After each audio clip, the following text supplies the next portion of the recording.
Oke guys, udah hampir sebulan loh. Kita disibukkan dengan berita-berita Pak Jokowi dan Pak JK. Udah hampir sebulan. Ini aku ulas lagi nih. Kemarin di video sebelumnya, aku sudah mengulas juga, ini juga aku ulas. Apalagi, sekarang makin ke sini, Pak JK itu semakin banyak diperbincangkan orang. Semakin banyak diperbincangkan orang. Nah, tapi bukan itu yang mau kita bahas. Karena kebetulan yang sekarang ini yang lagi banyak diperbincangkan orang, pastinya kalian juga penasaran guys. Latar belakang dari Pak Yusuf Kalla, atau latar belakang Pak JK, dan latar belakang Pak Jokowi. Mereka ini kan sama-sama tokoh nasional sekarang. Pak Jokowi mantan presiden, dan Pak JK mantan wakil presiden. Pak JK juga mantan wakil presidennya Pak Jokowi, kan gitu. Jadi kita mau bandingkan latar belakang Pak Jokowi dan latar belakang Pak JK. Kita bahas.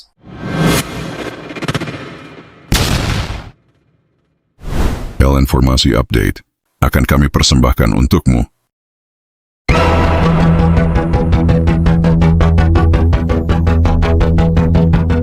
Seperti yang kita tahu sekarang ini dan belakangan ini, mengenai Pak Jokowi dan Pak JK, luar biasa guys, luar biasa.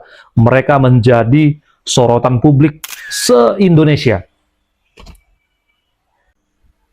Meskipun mereka memang selalu sebenarnya menjadi sorotan, khususnya Pak Jokowi. Pak Jokowi mulai dari 12 tahun ke belakang itu menjadi sorotan terus, karena beliau kan sudah menjadi presiden, dan setelah purna tugas juga dia dihebohkan dengan, atau dilibatkan dengan isu-isu politik yang ada di Indonesia, khususnya isu-isu negatif.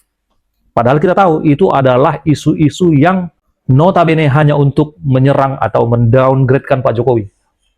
Tapi sebelum kita bahas latar belakang mereka, kita tahu Pak JK ini kemarin itu, awal dari ramenya perbincangan soal Pak JK adalah soal beliau yang dikatakan, yang dilibatkan oleh Rismond menjadi pendana isu ijazah palsu. Meskipun ternyata pada akhirnya diketahui bahwasannya itu bukan Rismond yang ngomong, itu adalah buatan AI. Dan Roy Suryo sendiri juga sudah mengatakan bahwasannya itu AI. Ini videonya. Tapi ini memang saya katakan, ini AI. Menurut maksud ini AI? AI. Firm ya, oke. Firm. Tetapi apa? Seberapa orang yang bisa memastikan ini AI atau tidak? Saya panggilkan dulu Bang Refli, silakan. Oh ya, itulah perlunya. Dan bergulirlah terus kasus ini. Habis itu Pak JK diisukan melakukan penghinaan atau penistaan terhadap agama Kristen, meskipun kita tahu bahwa videonya dipotong-potong. Sampai sekarang yang memotong video itu kita belum tahu, ini masih diusut. Nah, dan pada akhirnya juga Pak JK memberikan klarifikasi melalui orang-orang, atau Pak JK itu mengumpulkan orang-orang yang menjadi tokoh-tokoh perdamaian kemarin pada saat konflik di sana. Konflik di Poso dan Ambon itu. Dan sampai ke sini guys, pada akhirnya juga kita tahu bahwasanya Pak JK sampai mengeluarkan kata-kata yang seperti ini. Kasih tahu semua itu terumur itu. Jokowi jadi presiden karena saya. Mengatakan bahwasanya Pak Jokowi menjadi presiden itu karena beliau. Dan isu ini banyak yang membantah, bermacam lah. Yang selama ini menjadi pendukung Pak Jokowi yang pastinya tidak terima. Yang selama ini tidak mendukung Pak Jokowi, ya mereka 50-50 antara terima dan tidak terima. Nah, jadi begitu panjang perjalanan ini di 1 bulan ini soal Pak JK dan Pak Jokowi. Nah, sebenarnya Pak Jokowi dan Pak JK ini dulu bisa menjadi sama-sama duduk di pemerintahan, yaitu di eksekutif, menjadi presiden dan wakil presiden. Mereka kenapa bisa? Mereka bisa kenapa sekompak itu? Sampai pada akhirnya sekarang sepertinya mereka renggang. Sepertinya. Sebenarnya siapa sih orang dua ini? Gitu. Latar belakangnya sama nggak?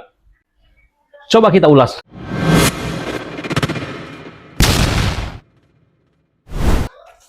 Kita tahu guys, Pak Joko Widodo itu lahir dari keluarga sederhana di Surakarta ya. Surakarta, Jawa Tengah. dan meniti karir dari pengusaha mebel hingga menjadi presiden ke-7. Pak Jokowi ini mungkin sudah tidak rahasia umum lagi ya, kalau dia ini adalah lahir dari keluarga yang sederhana. Luar biasa loh, kalau kita lihat perjalanan hidup Pak Jokowi. Kalau perjalanan karir, ya juga sebenarnya luar biasa. Tapi zaman sekarang, perjalanan karir mulai dari bawah, misalnya wali kota, gubernur, presiden, itu mungkin bukan hanya di Indonesia, di negara-negara lain sudah juga banyak. Tapi memang sampai saat ini, belum ada presiden yang mulai dari bawah. Mulai dari wali kota dulu, gubernur dulu, habis itu presiden. Tidak ada, belum ada. Kalau kita lihat dari presiden-presiden sebelumnya itu punya latar belakang karir atau proses menjadi presiden itu yang berbeda-beda. Bukan seperti Pak Jokowi mulai dari wali kota sampai ke gubernur dan presiden. Jadi Pak Jokowi ini lahir 21 Juni 1961, guys. 1961, 21 Juni. Nah, sebentar lagi ulang tahun Pak Jokowi ini. Sebagai anak sulung dari pasangan Noto Miharjo dan Sujiatmi, ia tumbuh di lingkungan sederhana di tepi sungai dan mengalami kesulitan ekonomi. Wow. Termasuk beberapa kali pindah rumah kontrakan. Sejak kecil, Jokowi sudah terbiasa membantu orang tuanya bekerja sebagai penggergaji kayu dan membantu berdagang, yang membentuk nilai kerja keras dan kejujuran dalam dirinya. Buset ya. Masih sekilas saja kita udah melihat nih, Pak Jokowi latar belakangnya yang sebenarnya mungkin berbanding terbalik dengan Pak JK. Coba kita ke Pak JK lagi. Pak JK. Wow. Lahir 15 Mei 1942. Jadi soal usia, Pak JK ini jauh lebih di atas dibanding Pak Jokowi ya. 1942, guys. 1942 ke Pak Jokowi tadi 1961. 19 tahun. 42. 19 tahun bedanya. Beda 19 tahun Pak JK dengan Pak Jokowi. Jadi Pak JK ini lahir di Watampone, Kabupaten Bone, Sulawesi Selatan. Sulawesi Selatan, guys, pada tanggal 15 Mei 1942 ya. Anak kedua dari 17 bersaudara. 17 bersaudara. Banyak. Dari pasangan Haji Kala dan Afhira. Jadi, kalau mau terlalu jauh sih, Pak JK ini sudah lahir di tengah-tengah keluarga pengusaha. Yang mana perusahaannya itu tergabung dalam grup Kala Group. Ya kan? Jadi, antara Pak Jokowi dengan Pak JK ini kalau dari latar belakang udah beda jauh. Pak Jokowi itu merintis, kita bilang masih dimulai dari dirinya. Mulai dari kecil dan sampai sekarang menjadi presiden. Jadi mungkin belum ada privilege dari orang tua. Tapi kalau Pak JK memang udah lahir di tengah-tengah seorang pengusaha yang sudah kaya raya lah pastinya. Jadi Pak Jusuf Kalla ini juga dikenal di Makassar sana, di Sulawesi sana, dengan sebutan Daeng Ucu. Daeng Ucu. Jadi Pak JK ini juga pernah menjadi ketua HMI, guys. Pak JK ini juga pernah menjadi anggota Pelajar Islam Indonesia, dan juga ketua Dewan Mahasiswa Universitas Hasanuddin, serta ketua Presidium Kesatuan Aksi Mahasiswa Indonesia, KAMI, tahun 67 dan 1969. Jadi Pak JK ini juga pernah menjadi atau menjabat sebagai Ketua Kamar Dagang dan Industri Daerah atau Kadinda Sulawesi Selatan. Hingga kini ia pun masih menjabat Ketua Ikatan Keluarga Alumni IKA di alma maternya Universitas Hasanuddin setelah terpilih kembali pada musyawarah September 2006. Wow. 1968 Jusuf Kalla menjadi CEO dari NV Haji Kalla. Di bawah kepemimpinannya, NV Haji Kalla berkembang dari sekedar bisnis ekspor impor, meluas ke bidang-bidang perhotelan, konstruksi, penjualan kendaraan, perkapalan, real estate, transportasi, peternakan udang, kelapa sawit, dan telekomunikasi, guys. Wah, luar biasa ya. Luar biasa. Jadi memang kita tahu keluarga Pak JK itu memang keluarga orang kaya. Keluarga yang memang pengusaha kan. Tapi setelah Pak JK memegang atau menjadi CEO di grup perusahaan Kala Group itu bisnisnya semakin pesat berkembang. Jadi sebenarnya Pak JK ini memang orang yang mumpuni untuk urusan ini. Pak Jusuf Kalla ini menjabat sebagai menteri pada era pemerintahan Pak Gus Dur. Tapi dia diberhentikan dengan tuduhan keterlibatan. Jusuf Kalla kembali diangkat sebagai Menteri Koordinator Kesejahteraan Rakyat di bawah pemerintahan Ibu Megawati, guys. Tapi dia mengundurkan diri. Pada saat di Ibu Megawati, dia mengundurkan diri dari menteri karena waktu itu dia mencalon, nggak salah, dengan Pak SBY. Nah, jadi kemarin terpilihlah Pak JK ini menjadi Wakil Presiden RI yang ke-10 bersama-sama dengan Pak SBY. Dan ini adalah awal pemilihan umum langsung atau pemilihan langsung oleh rakyat. Jadi Pak SBY dengan Pak Jusuf Kalla itu menjadi presiden dan wakil presiden pertama yang dipilih oleh rakyat. Ia, Pak JK menjabat sebagai ketum dari golongan karya menggantikan Akbar Tanjung sejak Desember 2004 hingga 9 Oktober 2009. Tapi kita mungkin udah lupa bahwasanya dulu Pak JK ini juga pernah menjadi calon presiden. Tahun 2009, Pak JK itu menjadi calon presiden bersama Pak Wiranto. Pak Wiranto dari Hanura. Pak JK pada saat itu dari Golkar, kalau nggak salah. Ternyata kalah. Kalah dengan Pak SBY lagi. Pak SBY kan 2009 masih menjabat.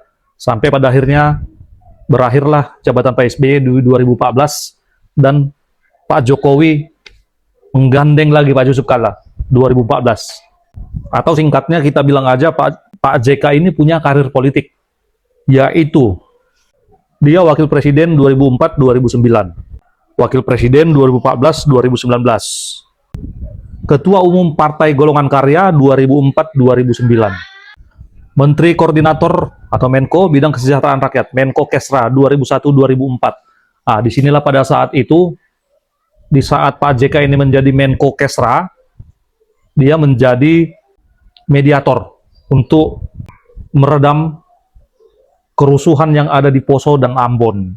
Nah, disinilah Pak JK punya peran untuk mendamaikan konflik di sana itu. Dan menjadi Menteri Perindustrian dan Perdagangan Republik Indonesia juga tahun 99 sampai tahun 2000. Anggota Majelis Permusyawaratan Rakyat dari golongan karya dari tahun 82 sampai 99. Anggota MPR. Anggota DPRD Sulawesi Selatan dari Sekber Golkar. Cukup panjang memang kalau ditelusuri Pak JK ini, cukup panjang riwayat hidupnya. Tapi kita kalau terlalu panjang nanti nggak kebagian nih Pak Jokowi. Nah, kita langsung ke Pak Jokowi aja guys lagi. Pak Jokowi ini tahun 2005 terpilih menjadi wali kota Surakarta ya. Dan pada akhirnya di tahun 2012 beliau mencalon sebagai gubernur, yaitu DKI Jakarta, yang mana di sini pengakuan yang membawa dia ke Jakarta adalah Pak Jusuf Kalla. Dan terpilihlah dia di DKI Jakarta, guys. Dan kita tahu, guys, bahwasanya metode belusukan pertama itu adalah gagasan Pak Jokowi. Jadi Pak Jokowi itu punya strategi kampanye baru, yaitu yang namanya belusukan. Pak Jokowi yang duluan, yang datang-datang ke masyarakat langsung, memberi bantuan langsung, nanya keluhan masyarakat langsung ke rumah-rumah warga.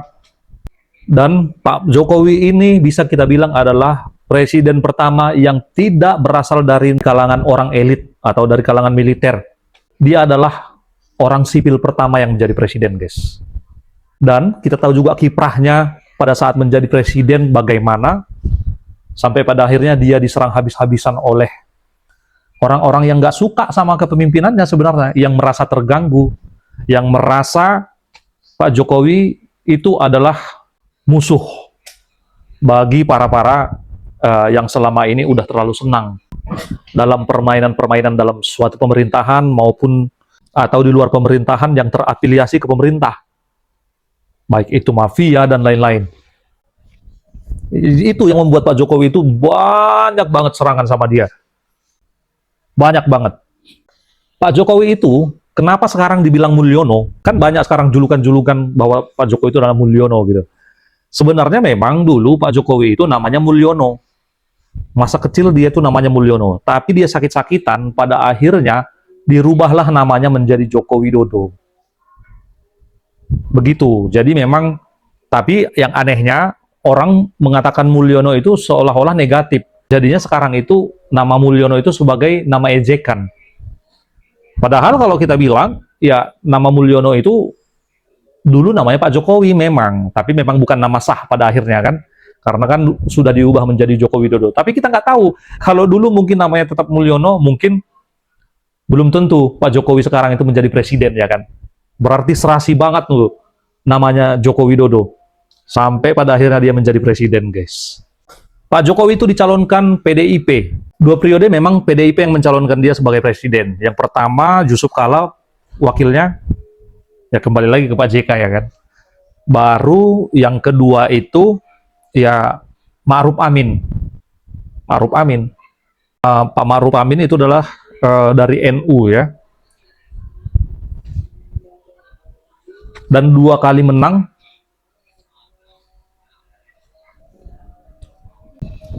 Jadi Pak Jokowi ini dulu lahir itu di tengah-tengah keluarga yang tinggal di lingkungan pinggir sungai. Mereka adalah keluarga yang sangat-sangat sederhana katanya. Jadi Pak Jokowi itu juga kesehariannya membantu orang tuanya menggergaji kayu, membantu berdagang. Jadi hal-hal seperti inilah yang pada akhirnya membentuk pribadi Pak Jokowi menjadi pribadi yang tangguh, meskipun kita bilang secara fisik Pak Jokowi itu kurus, ya. Tapi beliau punya mental yang tangguh, bisa menghadapi dunia politik yang begitu keras, guys. Bisa. Mungkin itu karena latar belakang keluarganya juga, dia udah menjalani hari-hari secara keras, beradu nasib. Pak Jokowi itu SD di SD Negeri 112 di Tirtoyoso, SMP Negeri 1 Surakarta, dan SMA Negeri 6 Surakarta. Setelah lulus SMA, ia melanjutkan studi di Fakultas Kehutanan Universitas Gajah Mada dan lulus pada tahun 1995. Ini yang sedang diributkan oleh orang-orang. Ya kan? Kita tahu sendirilah pergolakan isu ijazah palsu ini bagaimana sekarang. Ya, ini yang dituduhkan bahwasanya ijazah Pak Jokowi itu palsu. Padahal, ya kita tahu, seperti yang saya bilang tadi, karena Pak Jokowi itu terlalu jujur, Pak Jokowi itu terlalu lurus kali ya. Apapun ceritanya, kalau kita lurus kepada orang yang ingin bengkok, orang-orang yang tidak ingin meluruskan diri, dia maunya bengkok aja gitu. Ya pasti mereka nggak suka sama Pak Jokowi. Mereka pasti bertentangan pada akhirnya sama Pak Jokowi. Ya itu udah lumrah. Ya, yang pada akhirnya menjadi musuh politik, bahkan musuh Pak Jokowi secara pribadi. Tapi memang Pak Jokowi itu tidak menganggap mereka musuh sih sebenarnya. Ya hanya aja mungkin lawan-lawannya itu yang menganggap Pak Jokowi itu musuh. Pak Jokowi itu hanya ingin bekerja secara lurus untuk mengabdi pada negara sebaik-baiknya. Banyak prestasi Pak Jokowi yang mungkin sampai sekarang kita nggak bisa hitung. Nanti kita bahas di video selanjutnya. Ya, begitulah guys. Soal basicnya Pak Jokowi dan Pak JK. Jadi, mereka ini sama-sama petinggi negara, sama-sama tokoh nasional sekarang, sama-sama orang yang berpengaruh dan sama-sama orang yang punya jasa di negeri ini. Jadi kita sebagai pendukung JK membenci Pak Jokowi, dan pendukung Pak Jokowi membenci JK, tidak boleh. Tidak boleh ya. Karena kalau urusan pribadi mereka, itu biarlah urusan mereka. Atau urusan non-pribadi mereka juga, atau urusan komersil, atau urusan di pemerintahan, itu urusan mereka lah. Kita sebagai masyarakat Indonesia yang baik, kita harus mendukung kedua-duanya untuk berbuat baik di negara ini. Jangan lupa kalian subscribe video ini guys. Like dan komen dan bagikan juga sama teman-teman kalian. Supaya kita tetap bisa memberikan informasi-informasi baik dan informasi-informasi anti-hoax kepada kalian. Subscribe.